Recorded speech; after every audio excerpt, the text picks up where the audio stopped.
Well, here I go, slapping on lamb chops as I step into the lion's den that the Persona 3 fanbase becomes every October 4th and or March 5th due to various sudden character deaths, the former more so than the latter.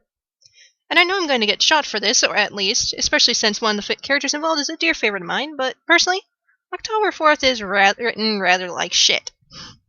Not to say the idea behind it is bad, oh no, it's actually a good moral dilemma, but the way it was handled in all three versions of Persona 3 leave much to be desired. Actually, there was a lot in the original version of Persona 3 that left a lot to be desired, hence FES. But just to keep things sensible in this, let's just go in the order of release for specifics and then get some of the more general bullcrap with both versions. So in the male version, you get these two characters involved, Shinjiro and Ken. The former actually getting several fairly well done cameos starting as early as May, but the other one, apart from a quick blink and you miss it in the beginning of the game, doesn't show up again until late June or July, one of the two. My memory's shaky. So they come completely out of nowhere, and all in the background you get is dumped on your lap the night of the event that Shinjiro accidentally killed Ken's mother 2 years ago, and then he gets shot protecting him from the Antichrist. Or maybe just Takaya, it's hard to tell at times. You only get both of them a month beforehand for fighting, so of course they had to drop this expedition all in the actual day, with some hints that shit was wrong between them for the past month that was about as subtle as a train to your face. Well, normally this wouldn't be too much of an issue if you take in mind the social links, which were a pain in the arse to manage as a male protagonist due to all the unnecessary catfighting the girls did, but that's a different topic. Keep in mind that Minato didn't really have links with C's members unless they had tits and ass, and even then, all but I guess the robot were hard to even start. So he really didn't give a flying fuck from the social link aspect anyway.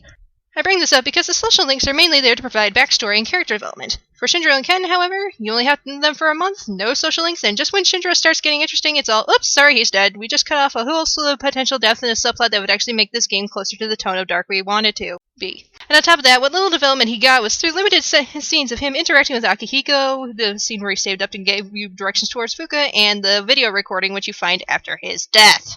And those did little for him as a character, apart from showing us that he seems to not whine every fifth word, likes cooking, and spoils the dog. And as for Ken, after the fourth rolls around and he's resolved, the plot never touches on him again, and he vanishes just as soon as he came from the plot's perspective. I mean, come on, the fuck on, game. That's just fucking lazy, and his story arc has little to no bearing on the plot apart from taking out one of your physical tanks and giving you Ken's resolved persona. Which is sad, because Ken's a useful character. I'll actually touch on more of him with my issues regarding him down the line with general bullshit, since my complaints about him and Akihiko in regards to this whole subplot occur in both routes. So basically, the general point of October 4th from Minato's route is who are these people and why should I care what they do to one another? Anyway, onto the female main character's route. This is one where you can save Shinjiro, whee! Does she actually play fucking mediator between these two sorry sods to get things sorted out? Do you get to attack Takaya in time to stop everything? Or does the whole subplot not happen because you heal Shinjiro with the power of oh no, Atlas just decided to forget what type of gun Soeji Imezi gave Takaya again and dance on the graves of basic physics. Okay, now you might be wondering, but in the game battles shows you barely getting scratched by his gun, so what is that a big deal? First of all, you're all wearing armor, and Shinjiro pulls his off before he goes marching to his death. Second of all, why do you think I said that they forgot the gun model again? For context, in the art books, Takaya's gun is a Smith & Wesson 500 model. For those of you who don't know what type of gun it is, this is the type of gun that is meant to kill rhinos from 50 meters with a maximum range of 100 meters, aka about 150 feet to about 330 feet of giant exploding death bullets. Shinjiro is a human and gets shot twice in the chest at point-blank range. He should not have even left a body behind, he would have been missed. Granted, there is apparently a 40 caliber model of the gun, but Takaya has shown in his art and in-game model to use the standard size gun. How he got it, I will just file under a general plot hole that size the channel, along with how he doesn't use it without snapping his twiggy body in half. And on top of that, the pocket watch? That thing is your standard pocket watch, not made out of titanium, and it is implied to be fairly old. That thing is not enough to stop a round meant to kill a distance kill a charging rhino. In fact, the pocket watch would have probably been pushed through his ribs and killed him faster due to shattering into shrapnel and or piercing his heart, and if it didn't do that, it would have probably dropped out of the gaping hole the size of a person's foot. Also, Ken most likely would have gotten shot in the head as well, because again, taking a shot from a rhino killer at point-blank range. And then you have a dead kid too, so whoops, nothing gets solved anyway, and so what was the point of this at all? So in the female road after this, if Shinjiro survives, he is in a coma for the rest of the game, and while Ken gets development from his social link throughout the following months, you literally have a month from before this horse bollock starts to get Shinjiro's link maxed out if you even want to save his ass. If you don't, then, oh well, he dies anyway. Sorry! What makes me really mad about this is no matter which way you look at it, there's so many ways you could have rescued him that would negate the whole evening's stupidity. Especially since this death carries absolutely no impact whatsoever in the long run. Yeah, that's right, we're on to general bullshit times ahoy! I say no effect in the long run, despite there being 2 resolutions sprouting from this one event for one reason. How long it takes Akihiko and Ken to recover from this bollocks. Granted, with Akihiko, you can take the whole "I was meant as a wake-up call" route, but it still falls flat when Arena was released.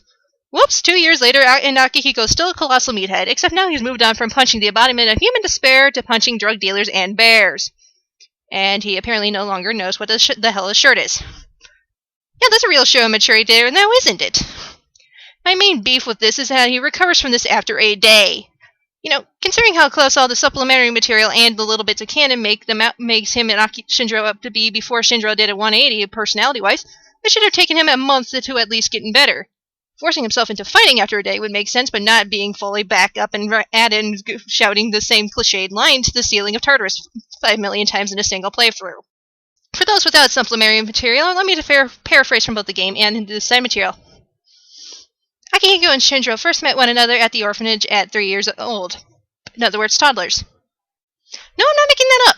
Akihiko says himself at one point in the game that he and Shinjiro met 14 years ago, and they're both seniors in high school. In other words, 17. Never mind how they wound up at the orphanage at 3, but 14 years is a long time to know someone. As for people who might be asking, I thought they met 10 years ago because Akihiko brought up that number when socking Shinjiro in the face. That was when the fire took the life of Akihiko's little sister, and he had his first blue screen of death. And according to the supplementary materials, aka the art books inside novels and drama CDs, Shinjiro has been his emotional support for the past 7 years, and he was described in the concept book as a cheerful child who was more or less a male Nanako in terms of maturity and regarding his age at the fire. He pulled up his big boy pants and helped Akihiko get through it without the latter doing anything too stupid, and yet after accidentally murdering someone, pulls an emotional 180 and becomes suicidally depressed. Akihiko doesn't stop to think, say, this shit is serious, maybe I should get my brother and all but blood to some professional help, but instead thinks about getting stronger to punch more shadows in the face to protect people. Yes, the answer reveals that he was trying to discourage Shinjiro from joining in the first place, fearing that he couldn't control his persona, but the answer in and of itself is a whole new level of cow's bollocks, and there is next to no evidence of Akihiko showing that concern 2 years after the accidental murder anyway. What, you think reminding your friend time and again that it was all an accident will make him go, yeah, you're right, trying to commit a roundabout form of seppuku and penitence for taking another human life is silly. Let's the risk it happening again, shall we? I'll join you. But anyway, I'm getting sidetracked. The point of the matter is, if they're so close, their persona the fucking Gemini twins, why the fuck does Akihiko take a day to fully recover from a traumatic murder he arrived too late to prevent, despite his whole character being devoted to him getting stronger to protect people? I don't know about you, but if I trained my ass off for who knows how many years to protect my loved ones, only to watch the person who been by my side through hell and high water die from 2 shots to the chest because I didn't stop to think about using other ways to protect people apart from punching things, I'd go catatonic until either their ghost came and kicked me in the ass or until I got a hold of my mental process and cried myself to sleep for a month. Now I'm saying that as a mentally stable person. Apply that to someone who's been an orphan since they were toddler years, and you really start wondering what the hell is in the water and what would I? That's honestly my biggest bone with the whole thing, really. The fact that Akihiko is a complete twat about it all. Mitsuru at least has an excuse to forget all about the event, but him? This is more or less his brother going from a fairly happy guy to a suicidally depressed lone wolf. Wouldn't that kind of stick in his brain as being a sign of shit going wrong? And as I said earlier, the whole idea of Shinjiro's death being a wake-up call for him kind of falls flat considering his route in Arena, where Chie kicking him in the balls worked better than his best friend's death at making him realize, say, maybe this isn't a good idea. Speaking of balls that haven't dropped, let's go back to Ken, shall we? The other half of this pile of stupid. Personally, I like Ken. He's a decent fighter and a healer whose AI is more intelligent than half a toadstool. Granted, he won't use his light skills until he knows for certain that they'll hit and actually kill something, but those things are a flashy game of Russian roulette anyway, so I can't blame him. A large portion of the fanbase hates him, however, primarily because he's a catalyst for all this bullshit and there's death of the resident badass. Okay, taking aside the fact that Japan has fairly different values in place for the states in regards to some things, there's one thing I would like to bring up. Where the hell is Child Protection Services, or Japan's equivalent? This can't be handwaved by the there are no therapists trope either. If Akihiko and Shinjiro were placed in an orphanage as toddlers, then Ken have been put in one at 9, or at least sent to a therapist for, losing his mom. On top of that, he's 11 when he's going through all this. Don't you think post-traumatic stress disorder should kick in at some point in game? I mean, there's only so much of this sort of shit adults can go through as it is. How would battle a fatigue affect a still growing child who hasn't hit puberty yet? Granted, you can also interpret his 2-day later resolution as him losing his goddamn mind. Fully understandable, but at the same time he's one of the sanest characters in The Answer. Somehow. All in all, the October 4th subplot is a disappointment. I say that because it had a lot of great potential to be a good, dark subplot, and in an extremely roundabout form of seppuku is generally a good direction to go for darkening something if it's handled correctly. This wasn't. It feels shoddy and thrown in there to darken the story, and the death had little to no impact on the driving plot. True, there was influence on several characters, but it seems kind of forced considering that all but 2 of them only fought with him for a month. For a guy to have that influence after a month is kind of jarring, even if he did pull a noble sacrifice. Just saying. I keep bringing up dark in regard to this because there has been hints that the reason Persona 3 did so well initially is because it was trying to follow the theme of dark animes, which were trendy in 2006. I hate to say it, but after playing Nocturne, Innocent Sin, Fire Emblem Genealogy of the Holy War, and the Fatal Frame franchise, Persona 3, one has great potential for darkness, is about as dark as a Michigan road in winter. Yes, it's dark, but only dark enough so that you can clearly see the white and yellow lines, a bumpy road from start to finish, and unless you're from out of state or driving in a whiteout, you can see where the plot is going for miles. Plot points like October 4th are the patches of black ice on the road. Not quite as noticeable at first, but can lead to a whole lot of darkness and heartache if they catch you off guard and send you spinning into the side guards. And when hit poorly, will instead send you spiraling into confusion in the middle of the road and only bring about pain and suffering for bystanders and other drivers. So there you have it, my opinion on this whole thing. If it had been handled with a bit more maturity, I would have worked beautifully like the rest of the game, in regards to being handled a bit more maturely. As it is, I'll cover a general overview of the game at a later time. And before you all burn me at the stake, I've willingly strapped myself to by poisoning this. Let me say this. Happy birthday, Nanako. Enjoy that cake and keep on kicking death in the teeth because you're apparently the only person who can in this series.